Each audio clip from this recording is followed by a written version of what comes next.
गरीब मराठ्यांच्या पोराने या मराठा आरक्षणासाठी बलिदान दिले. त्या आई माऊलीच्या कंपाळाला कुंकून राहिलं. त्या आई माऊलीला 10 लाख रुपयांनी नोकरी द्यायचं ठरवलं होतं.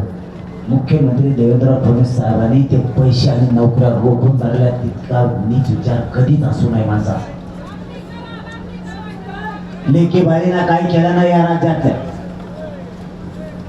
ते नोकरी आणि पैसे कुटुंबाला दिल्याशिवाय माग हटायचा नाहीये. शिंदे समितीला 1 वर्षाची मुदतवाढ दिल्याशिवाय मराठ्यांनी मुंबई सोडायची नाही. यांनी कुणबी प्रमाणपत्र रोखून धरलेत. यांनी व्हॅलिडिटी रोखून धरल्यात. नोंदी शोधायचं काम बंद केलंय. हे तीनही काम सुरू झाल्याशिवाय मुंबई सोडायची नाही. याला आपण आता खूप वेळ दिला, पण आता आपण यांची जागा याला दाखवून द्यायची, हटायचं नाही. याच्या पलीकडे आपण एक प्रयोग केलाय तो मी तुम्हाला जाहीरपणाने सांगतो.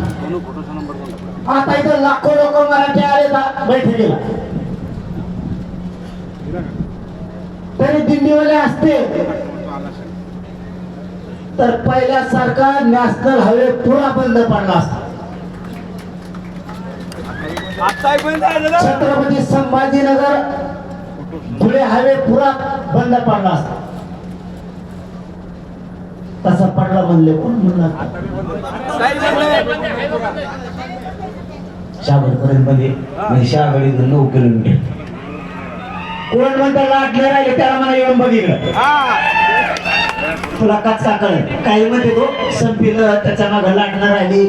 आणि पतगे बुतगे कसले आणले गोळा करून ते भुकत भो भो भो भो भो. आपटा देत मुळ्यात झाला की गप्पस. आपटा देत मुळ्यात झालं की गप्पस. तुम्हाला एक सांगू का जाहीरपणानं, तुम्ही किती माझ्या विरोधात बोला, सरकारचा आहे. एक गोष्ट लक्षात ठेवा, मी क्षेत्रीय असाल मराठा.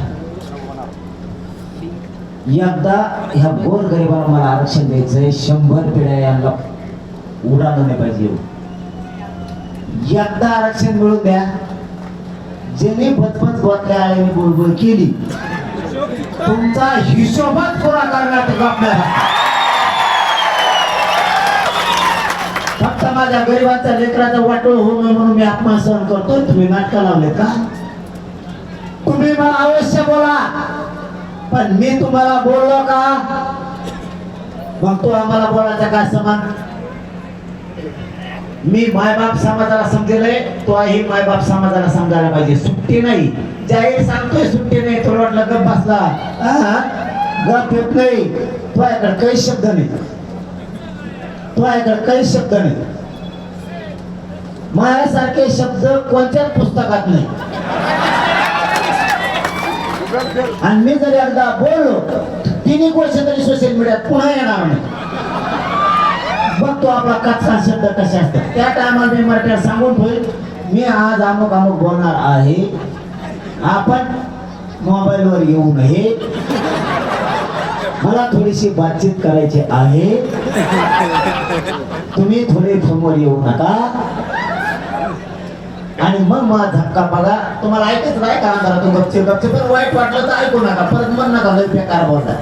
कारण मी इतका खोट बोलणार आहे की ते म्हणले पाहिजे ते शिकायलाच पुढं होतं. भारतातच शब्द नाही हो. त्याचं कारण सांगतो. मी माझ्या गरिबाच्या लेकरासाठी इमानदारीने लढतो. आणि तुम्ही मला विनाकारण त्रास देता. त्याच्यामुळे मला बदला घ्यावा लागणार. माझ्या गरिबांचे लेकर मोठे हो वाटत नाही त्यांना. मला वाटतंय माझ्या मायबापाच्या हातातलं काम सुटलं पाहिजे.